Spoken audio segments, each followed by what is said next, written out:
Why is your name next to mine? The maid's toddler asked. The billionaire's face changed. What happened next left everyone speechless.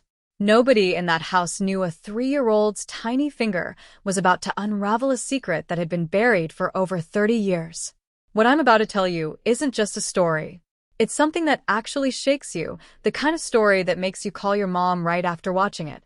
It starts in a mansion, with a little girl in a pink dress, a piece of old paper, and one question that no one was ready to answer. Stay with me. This gets unbelievable. Hey everyone, welcome back to the channel. Before we begin, tell me, where are you watching from today? Which country do you call home? Drop it in the comments. I love seeing how far this little community stretches. Today's story is one of the most emotional ones we've ever told, about class, about blood, about a truth that hid in plain sight for years. I promise you, by the end of this, you'll be wiping your eyes. Let's get into it. It started like every other day at the Whitmore estate. The Georgia sun hadn't even finished rising when Marisol Johnson pulled into the service entrance of the Whitmore estate, her old sedan rattling over the gravel like it always did. In the back seat, buckled into her car seat with a stuffed rabbit clutched to her chest, sat Amara, 3 years old, curly-haired, curious about absolutely everything. Marisol had worked as the head housekeeper for the Whitmore family for almost 6 years. It wasn't a job she dreamed of as a little girl, but it paid well. The family, mostly, treated her with respect, and on days when her babysitter fell through, Mrs. Whitmore, the late matriarch of the house, used to let her bring Amara along. Old Mrs. Whitmore had passed 8 months ago, but her son, Alexander, had quietly kept the same arrangement. He wasn't around much, always in meetings, always on calls, always somewhere between the airport and the office, but when Amara showed up trailing behind her mother with her rabbit and her wide brown eyes, something in him softened, just a little, every single time.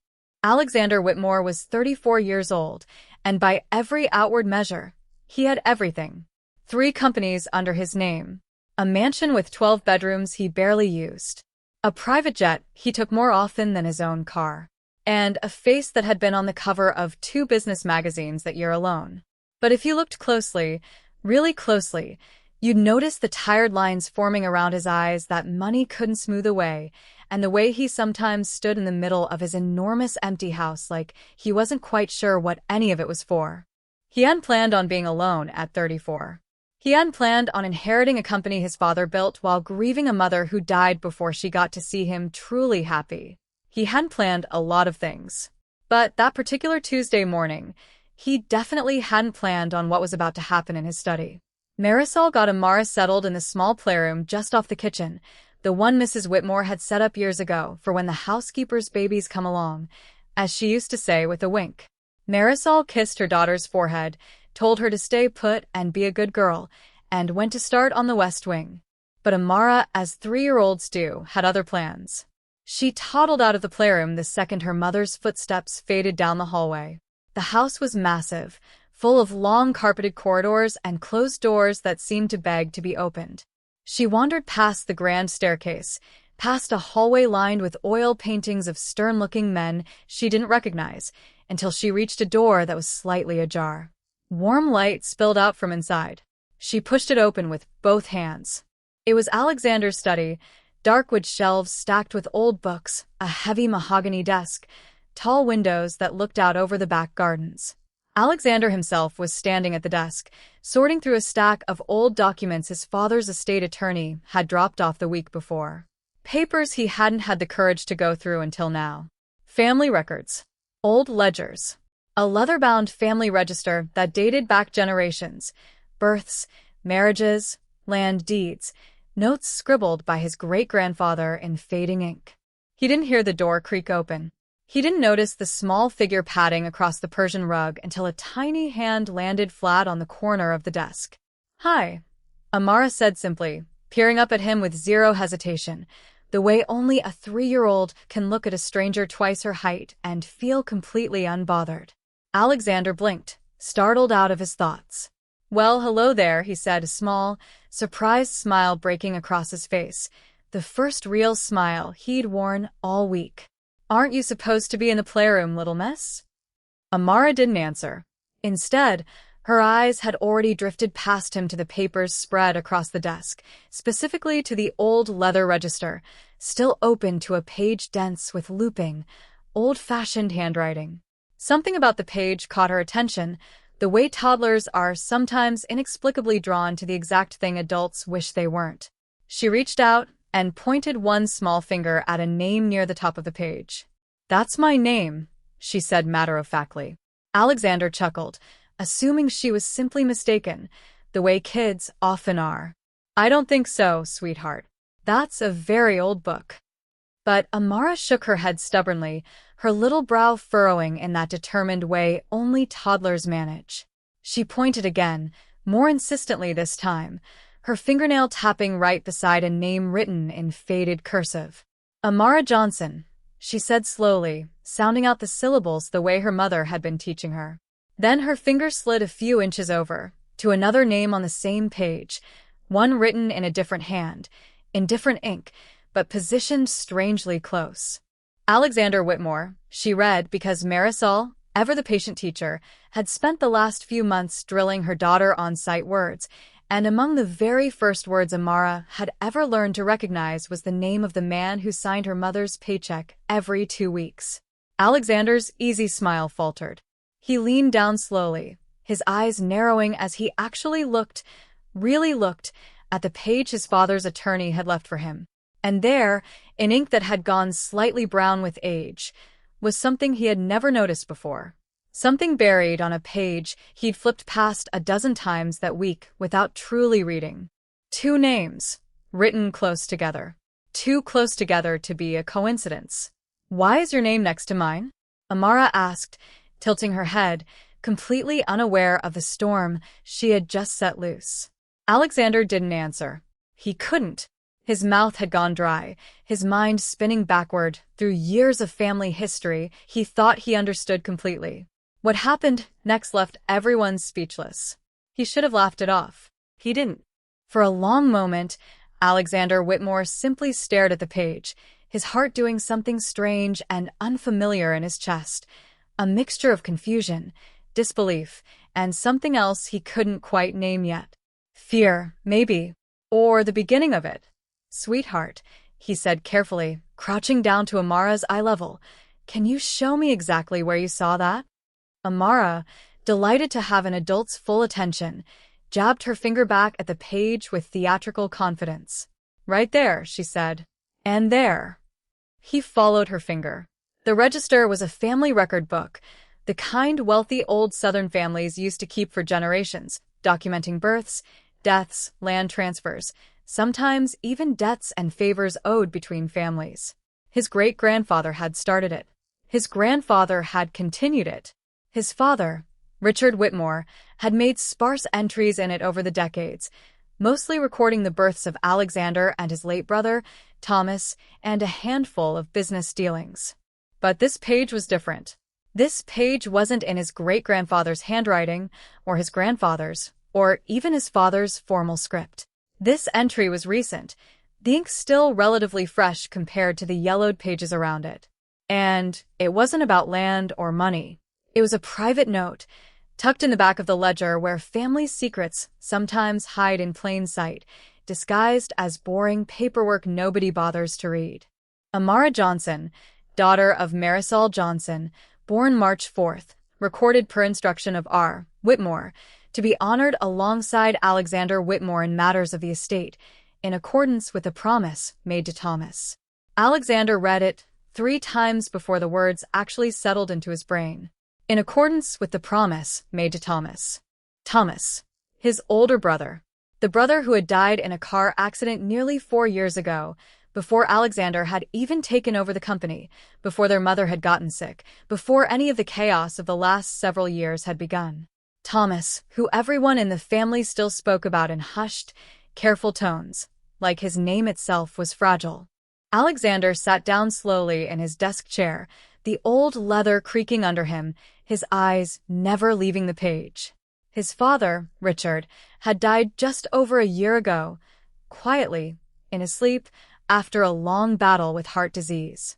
Alexander had spent the last year buried in grief and business obligations, barely able to process his father's death on top of his mother's just months later. He hadn't had time or the emotional capacity to go through his father's private papers until this week. And now here it was. A note, written in his father's own hand, connecting a toddler, the daughter of his housekeeper, to his late brother, in a document meant to record matters of inheritance. Amara, Marisol's voice rang out down the hallway, tinged with the particular panic only a parent feels when they realize their toddler has vanished. A moment later she appeared in the study doorway, breathless, relief flooding her face, when she spotted her daughter standing safely beside Alexander's desk. "Oh my goodness, I am so sorry, Mr. Whitmore. She must have slipped out when I—" She stopped mid-sentence. Something in Alexander's expression made the apology die in her throat. He was staring at her now, not with the casual, distracted politeness he usually offered, but with an intensity that made her stomach twist with sudden, unexplainable nerves. "Marisol," he said slowly, his voice quieter than usual.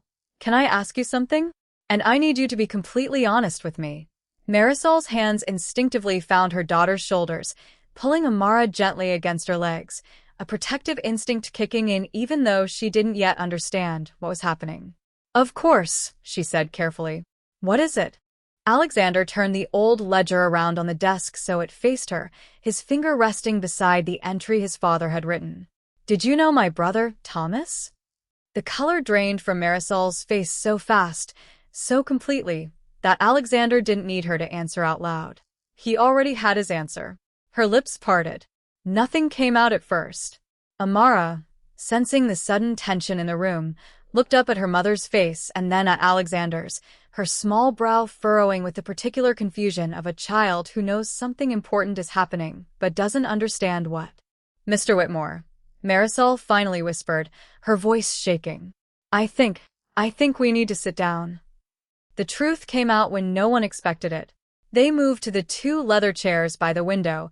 Amara settled onto her mother's lap, sensing without understanding that this was not a moment to wiggle away and explore. Alexander sat across from them, the ledger still open on the small side table between them, like an unspoken accusation neither of them had asked for. "I need you to understand something first," Marisol began, her fingers absently smoothing Amara's curls, a nervous habit more than a comforting one. "I never came to work here to hide anything from your family. I didn't even know when I applied for this job 6 years ago that it would lead to any of this." Alexander said nothing. He simply waited, the way he did in board meetings when he needed the full truth, and knew silence often extracted it faster than questions. "I met Thomas almost 5 years ago," Marisol continued, her voice growing steadier as the words finally found their way out after being locked away for so long. "I was working at a restaurant downtown, a diner, actually nothing fancy. He used to come in most mornings before work. We got to talking. He was funny. Kind. Nothing like I expected a Whitmore to be, if I'm honest. He never once acted like he was better than anyone in that diner." A faint, sad smile crossed her face, the kind that comes from remembering someone gone. "We started seeing each other. Quietly, at first, because he said his family had expectations about who he should be with. But it got serious. Really serious. He talked about introducing me to your parents. He talked about a future." Her voice caught. "And then I found out I was pregnant." Alexander's jaw tightened. He remembered that period vaguely, the last year of his brother's life, when Thomas had seemed happier than he'd been in years, lighter somehow, though he'd never explained why. Alexander had assumed it was just Thomas finally settling into himself. He'd never imagined it was because of a woman he'd never met, a secret his brother had carried close to his chest. "He was thrilled," Marisol said, her eyes glistening now. "Scared, but thrilled.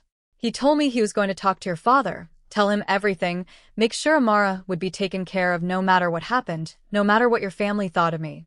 He said," her voice broke slightly, "he said he wanted to marry me. Before Amara was even born." "What happened?"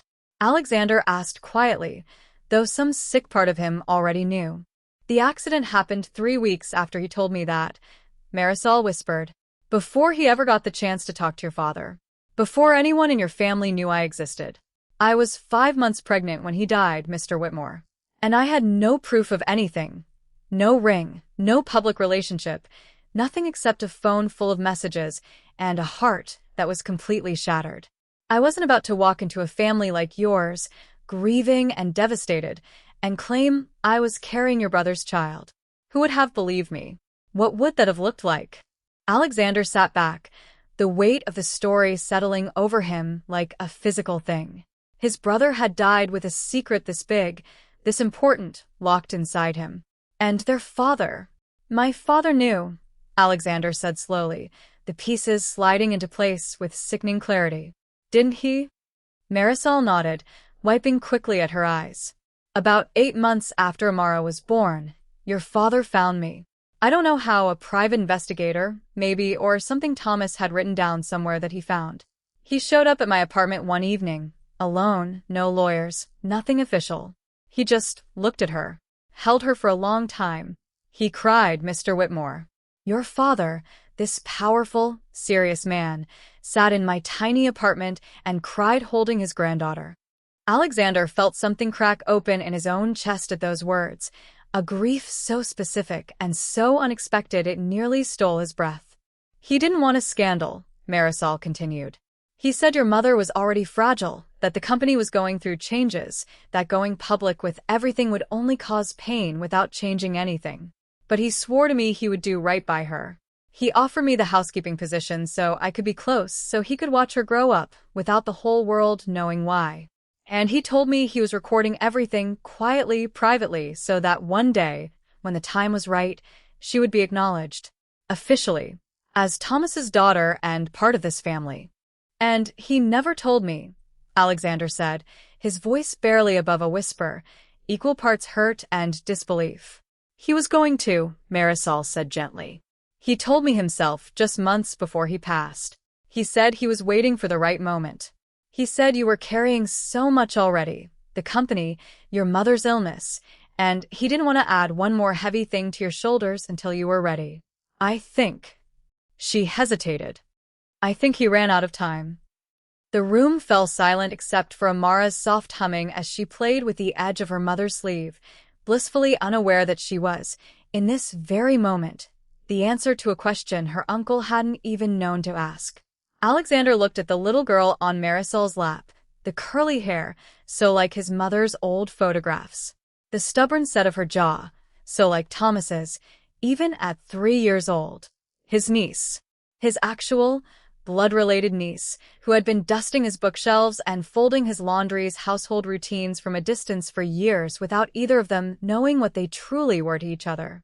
Nobody could explain what happened next. But everything in that room had just changed forever. This is the moment everything fell into place. For a long time, Alexander simply stared at Amara, searching her small face for pieces of his brother the way you search old photographs for a resemblance you're desperate to find. And there it was, undeniable, once you knew to look for it. The exact tilt of Thomas's smile. The same stubborn crease between the eyebrows their mother used to tease Thomas about relentlessly.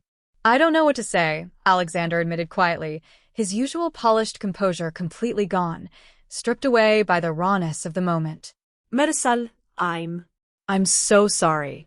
For everything. For not knowing. For you having to carry this alone for so long. Marisol shook her head quickly, though tears had begun sliding freely down her cheeks now. You didn't do anything wrong, Mr. Whitmore. None of this was your fault. Alexander, he said softly. Please. If she's my niece, you're not going to keep calling me Mr. Whitmore. A small, watery laugh escaped Marisol despite herself. Amara, growing bored with the grown-up conversation happening over her head, wriggled off her mother's lap and toddled the short distance back to Alexander's desk, drawn once again to the interesting old book with her name inside it. She pressed her small hand flat against the page, as though trying to understand through touch what she couldn't yet understand through words.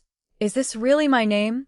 She asked, looking up at Alexander with wide, curious eyes. Alexander crouched down in front of her, bringing himself to her level the way he hadn't done with anyone in a very long time. Not investors, not employees, not even old friends. There is something disarming about being eye to eye with a 3-year-old who had just, entirely by accident, changed the entire trajectory of his family. "Yes," he said, his voice thick. "It's really your name. And do you know what else? You and I were family. Real family. Do you understand what that means?" Amara considered this with the serious concentration only small children can bring to enormous questions. "Like Mommy and me?" "Kind of like that," Alexander said, feeling something in his chest loosen for the first time in longer than he could remember. "It means I'm going to be here for you. Always. Not just because I own this house, but because you're my family and family takes care of each other."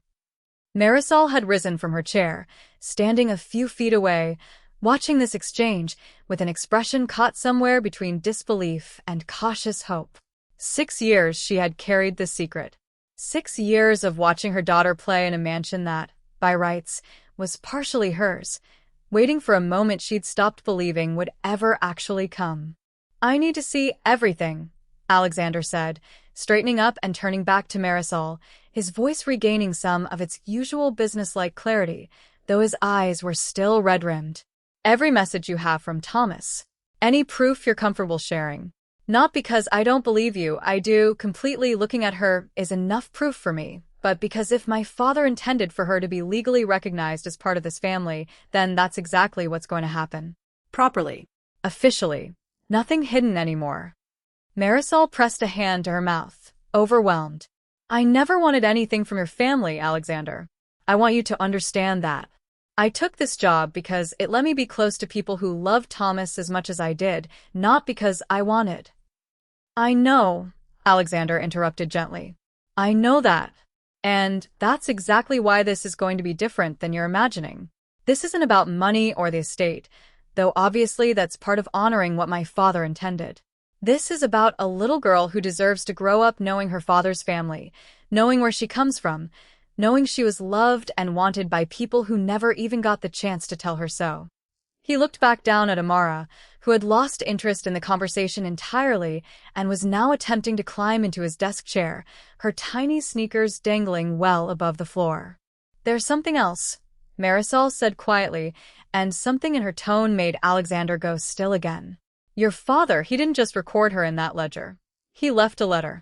For you. I have it. He gave it to me the last time I saw him, told me to give it to you myself when the time felt right. I've been carrying it in my bag for over a year, waiting, not knowing when that would be."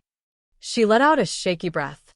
"I think today, whether we planned it or not, that time just found us." Alexander's throat tightened as Marisol reached into the bag she'd left by the study door, pulling out a slightly worn envelope with his name written across the front in his father's unmistakable handwriting. His hands trembled slightly as he took it. The truth was hiding in plain sight the entire time. And now, finally, it was about to speak for itself. What was written inside would change everything he thought he knew. Alexander sat back down in his chair, the envelope feeling impossibly heavy in his hands despite its thinness. Marisol quietly gathered Amara, murmuring something about giving him a moment, but Alexander shook his head. "Please stay," he said. "Both of you. Whatever this says, I think it's meant for all of us now." Marisol nodded and settled back into the chair, pulling Amara onto her lap once more. Alexander carefully broke the seal and unfolded the letter inside, several pages, written in his father's familiar, slightly slanted handwriting, the same handwriting that used to sign his report cards and later, his business contracts. "My dear Alexander, if you are reading this, then either I have finally found the courage to give it to you myself, or time has run out, and Marisol has done it for me.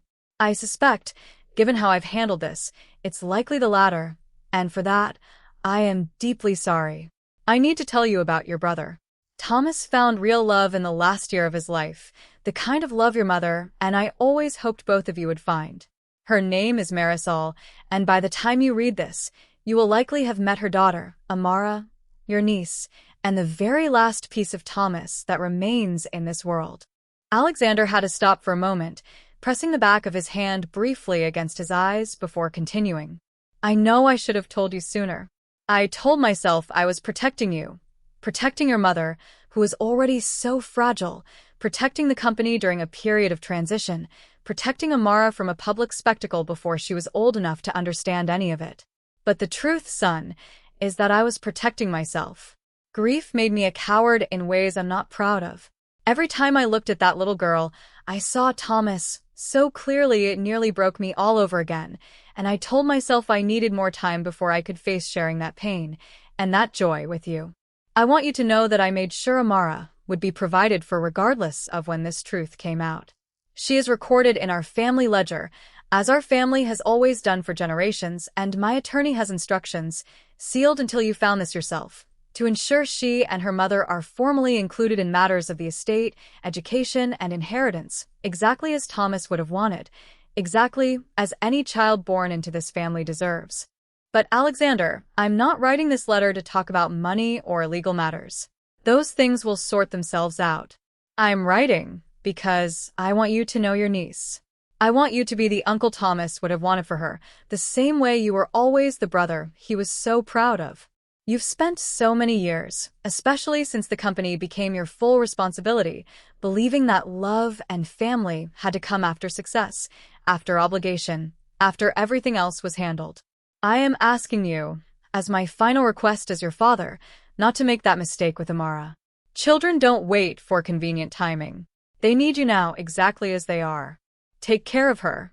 Take care of Marisol, who loved your brother enough to protect his daughter with her whole heart, alone, without ever asking this family for a single thing. Build the family Thomas never got the chance to build.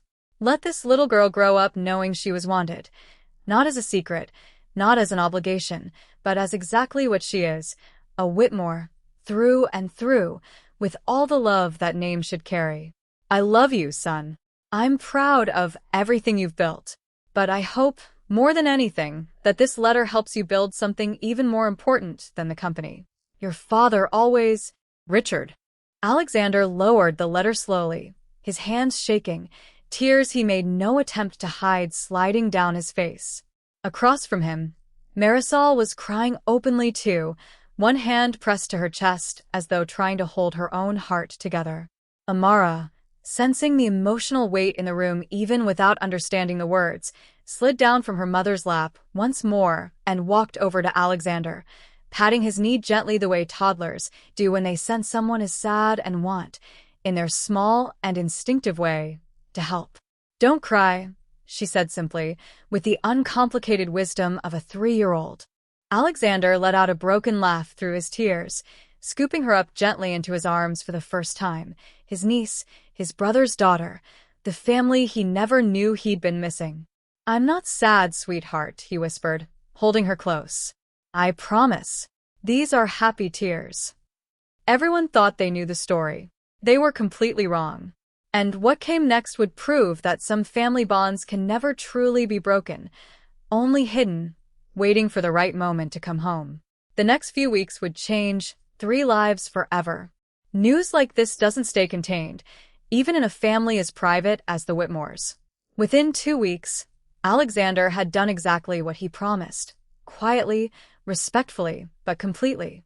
He met with the family attorney, the same one who had delivered the seal documents in the first place, and formally began the process of recognizing Amara Johnson as Thomas Whitmore's biological daughter.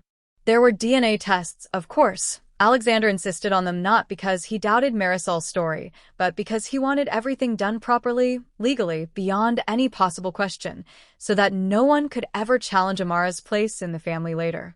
The results came back exactly as everyone already knew they would. A confirmed familial match, Amara undeniably and officially a Whitmore by blood. Marisol, for her part, struggled with the sudden shift in her circumstances. For 6 years, she had built her entire identity around being invisible, the quiet housekeeper who kept her head down, who never let herself imagine a different life for her daughter beyond what she alone could provide through hard work and careful budgeting. Now, seemingly overnight, she was being asked to imagine an entirely different future. You don't have to keep working here, Alexander told her gently one evening a few weeks after that fateful morning in his study, as they sat together on the back patio while Amara chased fireflies across the lawn in the fading summer light. I want to set up a trust for both of you. Proper housing, Amara's education, whatever you need. You've spent years raising Thomas's daughter alone, working yourself exhausted, and you never once asked this family for help. Marisol watched her daughter's small silhouette darting through the golden evening light, her heart tangled in a dozen different emotions at once. I don't know how to just accept all of this, she admitted. I've spent so long protecting myself from needing anyone. It's strange having someone actually want to help. You don't have to figure it all out today, Alexander said. But I want you to know, you're not just an employee anymore, Marisol. You're Amara's mother, and Amara is my niece, which means, whether either of us fully understands it yet, you and I are family too. That doesn't just disappear because it's complicated. It took time, real, honest time, for both of them to adjust to this new reality. Marisol continued working at the house for a while, not because she needed to, but because, as she quietly admitted one evening, it was the only home Amara had ever known, and she wasn't ready to uproot her daughter's entire world overnight. Alexander didn't push. Instead, he simply started showing up differently, not as her employer, but as Amara's uncle. He started coming home earlier from work, specifically to catch the last hour of daylight, so he could push Amara on the tire swing his own father had installed decades earlier for him and Thomas. He canceled a business trip to Singapore, the first time in company history anyone could remember Alexander Whitmore canceling a trip for anything short of a family emergency, because Amara's daycare was hosting a family day event, and Marisol had mentioned, almost in passing, that Amara had never really had extended family to bring to things like that. He showed up in a polo shirt, sitting cross-legged on a daycare classroom floor built for people a third his size, helping Amara glue macaroni onto a paper plate turkey 3 months before Thanksgiving because the craft supplies had apparently been left over from the wrong season. The other parents whispered, of course, recognizing the face from magazine covers, wondering what on earth Alexander Whitmore was doing at a small daycare craft table. But Alexander didn't care. For the first time in years, he wasn't thinking about quarterly earnings or shareholder meetings. He was thinking about macaroni turkeys and a little girl's delighted laughter. Word eventually reached the extended Whitmore family, distant cousins, old family friends, the kind of people who had opinions about everything and rarely kept them to themselves. Some reacted with the exact kind of judgment Marisol had always feared. Whispers about the housekeeper's daughter, questions about inheritance, and what this meant for the family name. Alexander, uncharacteristically, addressed it directly at a family gathering that had clearly been engineered as an ambush. She is my brother's daughter, he said simply, standing at the head of the same dining table his father used to sit at. She carries his blood, his smile, and as of last month, legally his name. Anyone who has a problem with that is welcome to have that problem far away from this family. The room went silent. No one argued further. This one decision changed everything, not just for Alexander, not just for Amara, but for an entire family that had spent too long defining itself by wealth instead of by love. But peace never comes without one final test. Just when it seemed like everything was finally settling into a new, hopeful rhythm, trouble arrived from an unexpected direction. 6 months after that morning in the study, Alexander received a call from his attorney that made his stomach drop. A distant cousin, Harrison Whitmore, a man Alexander had never been close to, who had spent years quietly resentful that Alexander, not he, had inherited controlling interest in the family company, had gotten wind of the situation and decided to challenge Amara's legal standing in the estate.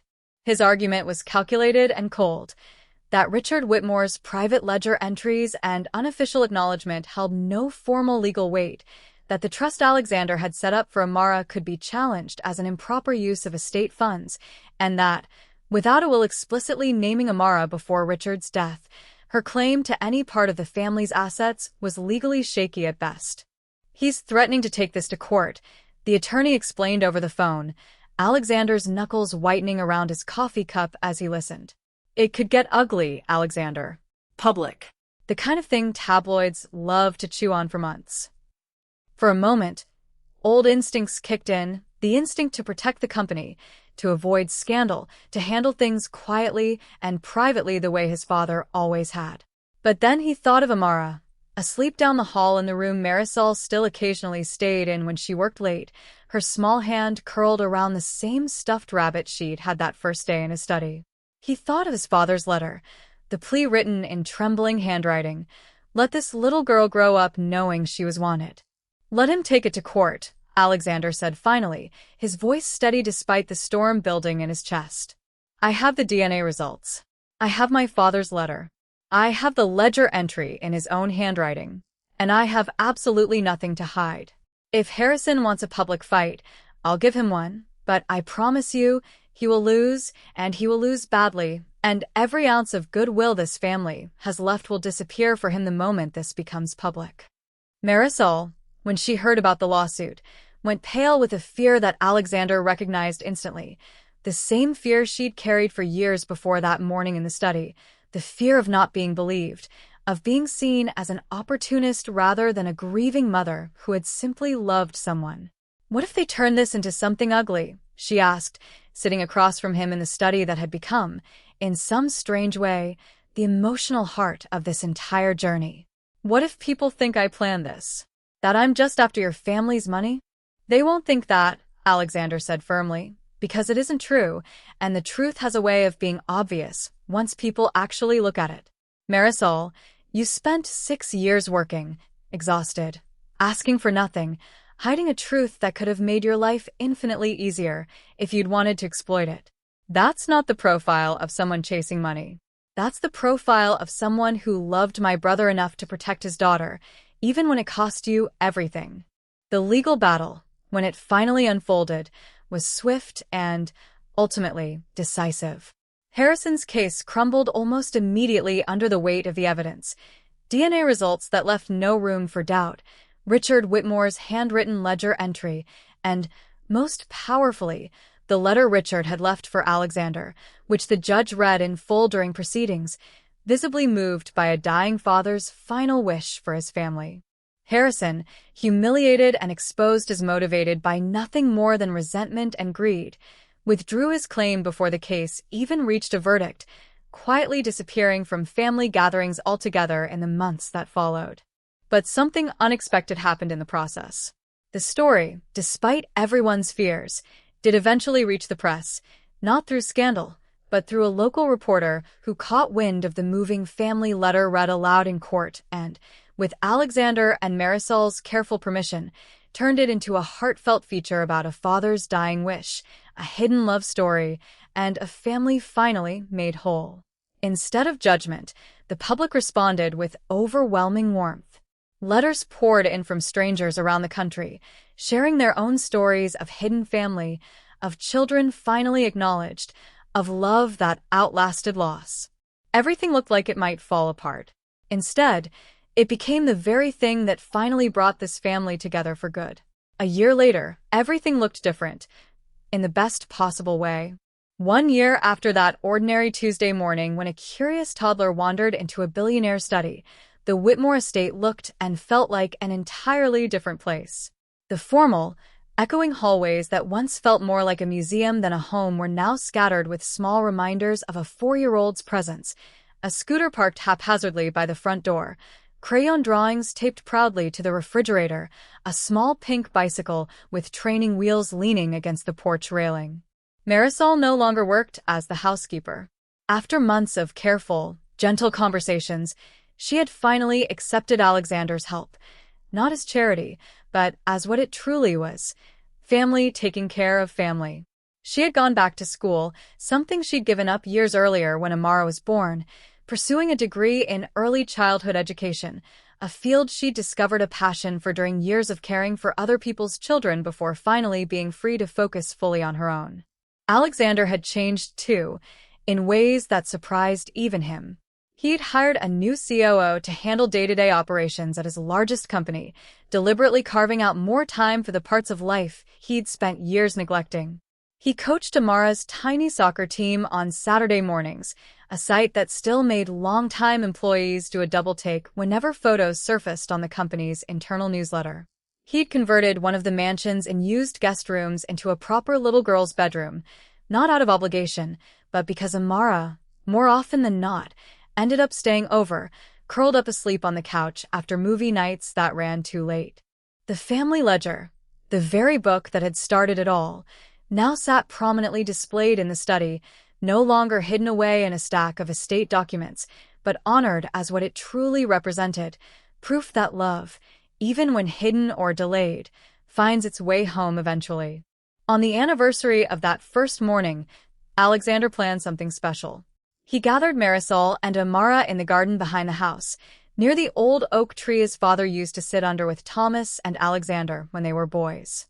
Underneath its branches, he'd had a small plaque installed, simple and elegant, engraved with words that had taken him weeks to get exactly right. In loving memory of Thomas Whitmore, and in honor of the family he built without ever knowing how completely it would come together. Some bonds are hidden, but never broken. Amara, now 4 and full of the same stubborn curiosity that had started this entire journey, traced the letters on the plaque with her small finger, the way she had once traced her own name in that old ledger. "Is this for my daddy?" she asked, looking up at Alexander with the easy, uncomplicated understanding children develop about loss when it's explained to them with honesty and love rather than avoidance. "It is," Alexander said softly, kneeling beside her. "He would have loved you so much, Amara. More than you could ever imagine. And even though he's not here, you have all of us now. Me, your mom, this whole crazy family. We're not going anywhere." Marisol watched the two of them together, tears in her eyes that had, over the past year, become far more often tears of joy than tears of grief. She thought back to that terrified young woman who had sat in a diner 5 years earlier, falling in love with a man whose family she was too afraid to face. She never could have imagined this, a life where her daughter ran freely through gardens that were rightfully hers, laughed with an uncle who adored her completely, and carried a name that had once felt impossibly out of reach. This is where everything changed forever. Not with wealth, not with legal documents, but with the simple, unstoppable truth that love, real love, always finds its way to where it belongs. But the story wasn't quite finished yet. As Amara's 5th birthday approached, Alexander found himself standing in his study once more, staring at that same old ledger, now safely preserved behind glass in a small display case he'd had custom-built. He thought often about his father in that room, the man who had carried this secret alone for so long, wrestling with grief and fear and love all at once, ultimately choosing, in his final act as a father, to trust his son with the truth. He'd spent the past year building something he hadn't expected, not just a relationship with his niece, but an entirely renewed sense of purpose. The Whitmore Family Foundation, which had existed quietly for decades funding vague charitable causes, was restructured under Alexander's direction into something far more focused, supporting single mothers pursuing education, providing scholarships for children navigating complicated family circumstances, and funding family reunification services for children separated from biological parents due to circumstances beyond anyone's control. "I want it named after Thomas," Alexander told the board during the foundation's relaunch. Not because he did anything extraordinary with his short life in the traditional sense. No company founded, no headlines made. But because he loved fiercely, honestly, and completely, even when it would have been easier not to. "I think that's worth honoring more than any business achievement I could name." The Thomas Whitmore Family Foundation, in its first year alone, helped over 300 families navigate legal and financial hurdles similar to what Marisol had once feared facing entirely alone. Letters arrived regularly. Mothers thanking the foundation for helping their children finally receive rightful inheritance recognition, families reunited after years of separation, single parents given the resources to pursue education they'd long ago given up on. Each letter, Alexander read personally, often late at night in the same study where this entire journey had begun. Marisol, for her part, had grown into a role she once never dared imagine, not just as Amara's mother, but as an advocate herself, speaking at foundation events about her own experience, careful never to sensationalize her story, but honest about how quickly life can change when love, and eventually truth, are given room to breathe. "I used to think keeping quiet was protecting my daughter," she told a room full of foundation donors during one particularly moving speech. I've since learned that the greatest protection I could ever give her wasn't silence. It was making sure that when the truth finally did come out, it came from love, not shame. I was terrified for years that telling the truth would tear a family apart. Instead, it built one. Alexander, watching from the back of that room, felt something he hadn't fully expected to feel again after his parents' deaths and his brother's genuine, unguarded pride in the family he had, against every original expectation, managed to build.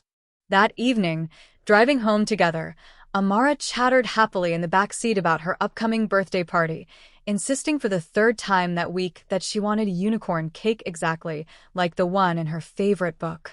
Marisol caught Alexander's eye in the rearview mirror, and the two of them shared a small, exhausted, grateful smile, the kind shared by people who have been through something enormous together and come out the other side, not unscathed, but undeniably stronger. "Uncle Alex," Amara said suddenly, apropos of nothing, the way small children often ask their biggest questions. "Are we always going to be family? Even when I'm big?" Alexander glanced back at her in the mirror, his heart swelling with an emotion too large for words. "Always," he said firmly. "No matter how big you get, no matter what happens, you will always, always be my family, Amara. That's never going to change." Satisfied with this answer in the way only a 5-year-old can be, fully, completely, without a shred of remaining doubt, Amara returned her attention to describing, in extensive detail, exactly how many unicorn stickers she wanted on her birthday invitations. The biggest surprise was still waiting, tucked away in years of careful, quiet healing. And it wasn't a twist at all, it was simply this. Family isn't always about blood you knew about from the start. Sometimes, it's about the blood you find, and the love you choose to build around it, once the truth finally has the courage to come home. This is where the story finds its true ending, and its true beginning. On the morning of Amara's 5th birthday, the Whitmore estate looked nothing like the quiet, echoing mansion it had been 5 years earlier. The garden was strung with pastel balloons and fairy lights, a bounce house shaped like a castle dominated the back lawn, and dozens of children from Amara's kindergarten class ran shrieking with laughter across grass that, not so long ago, had rarely known the sound of a child's footsteps at all. Marisol stood near the dessert table, watching her daughter, golden sunlight catching in her curls, a crown of flowers slightly crooked on her head, laughing with friends she never could have imagined giving her 5 years ago, back when survival, not celebration, had been the only thing on Marisol's mind. Alexander approached quietly, 2 cups of lemonade in hand, offering one to Marisol as they both watched Amara chase bubbles across the lawn with unfiltered 5-year-old joy. "Can you believe it's been 5 years since?" Marisol started, then stopped herself, smiling. "Well, "Since everything. Since a very stubborn toddler walked into my study and refused to let a piece of old paperwork go unquestioned," Alexander finished, laughing softly. "Honestly? no. I still can't quite believe it. Some mornings I wake up and I'm amazed at how different this house feels. How different I feel." They stood together in comfortable silence for a moment, watching Amara collapse into a fit of giggles as a friend chased her with a bubble wand. "I think about your father a lot," Marisol admitted quietly. "About how much courage it must have taken him to write that letter, knowing he might not be around to see it delivered. Knowing he was trusting you with something that could have gone so many different ways." "I think about it too," Alexander said. "Every single day, honestly. He gave up the easy path, the quiet, private handling of everything, the way it would have been simplest to leave it. He chose truth instead, even though it meant admitting he'd made mistakes, even though it meant reopening grief none of us had fully processed yet. I used to think strength meant control, keeping everything neatly managed. My father taught me, even after he was gone, that real strength is having the courage to hand someone the truth, even when it's messy, even when it's hard, and trusting that love will find a way to handle it." Amara ran up to them then, breathless and pink-cheeked, tugging at Alexander's pant leg with the fearless confidence of a child who has never once doubted she belongs exactly where she is. "Uncle Alex, come play," she demanded, already pulling him toward the bounce house, completely unconcerned with his expensive watch or his important position or anything at all except the fact that her favorite person needed to come blow bubbles with her right this instant. Alexander laughed, setting down his lemonade without hesitation, allowing himself to be dragged across the lawn by a 5-year-old in a slightly crooked flower crown, a scene that would have seemed impossible to the man he'd been 5 years earlier, standing alone in an empty mansion, believing success and connection were mutually exclusive things. As the party wound down that evening, string lights glowing warmly against the darkening sky, Marisol found a quiet moment to sit beneath the old oak tree, near the small plaque honoring Thomas. She pulled out her phone and, for the first time in years, allowed herself to write a message to someone who could no longer read it, not out of sadness this time, but out of gratitude. "You would be so proud of her, Thomas. She's exactly like you, stubborn, curious, impossible to say no to. She has your smile. She has your heart. And because of the family you built without ever fully knowing it, she has more love around her than either of us could have ever given her alone. Thank you for loving me enough to want this for her, even before you knew how it would all come together. We miss you. We love you. And we're going to be okay." Across the lawn, Alexander watched Amara finally succumb to exhaustion, falling asleep against her mother's shoulder as the last of the party lights flickered softly against the evening sky. He thought about that ordinary Tuesday morning, about a small finger pointing at 2 names on a faded old page, about how something so small, a child's simple, honest question, had unraveled years of hidden grief and, in doing so, had rebuilt an entire family from the ground up. And that, friends, is the true ending of the story. Not every family begins the way we expect. Not every truth arrives exactly when we're ready for it. But love, real, honest, patient love, has a remarkable way of finding its path home, even when it takes years, even when it hides behind old paperwork and unspoken fears, even when it takes a curious toddler to finally ask the question everyone else was too afraid to voice. If this story moved you even half as much as it moved me writing it, do me a favor, hit that like button. It genuinely helps this channel more than you know. If you're new here, consider subscribing because we bring you stories exactly like this one every single week. Stories about family, about second chances, about love that refuses to stay hidden forever. And if you know someone who needs a reminder today that family isn't always about the blood you're born knowing, sometimes it's about the truth you find and the love you choose to build around it, please share this story with them. Thank you for watching until the very end. I'll see you in the next story.